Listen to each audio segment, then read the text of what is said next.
सुख और दुख इंसान के मन की देन है। एक इमोशनल स्टोरी, प्रेरणादायक कहानी। एक गुरु के 2 शिष्य थे जो दोनों ही किसान थे। वे ईश्वर की भक्ति में लीन रहते थे और स्वच्छता एवं सादगी को महत्व देते थे।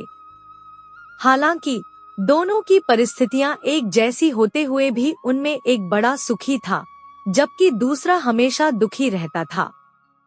समय बीता और गुरु की मृत्यु हो गई। कुछ समय बाद दोनों शिष्यों का भी देहांत हो गया और वे स्वर्गलोक पहुँचे। संयोग से तीनों को स्वर्ग में एक ही स्थान पर रहना नसीब हुआ, परंतु वहां भी दोनों शिष्यों की स्थिति पहले जैसी ही रही।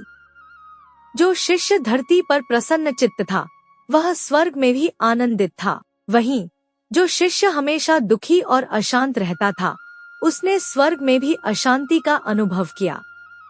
आखिरकार दुखी शिष्य गुरुदेव के पास पहुंचा और बोला, भगवान, लोग कहते हैं कि ईश्वर भक्ति से स्वर्ग में सुख मिलता है, लेकिन यहाँ भी मैं पहले की तरह ही दुखी क्यों हूँ? गुरु ने गंभीरता से उत्तर दिया, वत्स, ईश्वर भक्ति से स्वर्ग तो मिल सकता है, लेकिन सुख और दुख मन की देन है।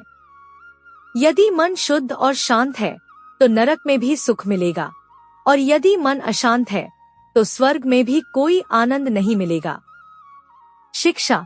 यह कहानी हमें सिखाती है कि सुख और दुख बाहरी परिस्थितियों पर नहीं, बल्कि हमारे मन की अवस्था पर निर्भर करते हैं। यदि हम अपने विचारों को सकारात्मक बनाए रखें, तो हम किसी भी स्थिति में सुखी रह सकते हैं।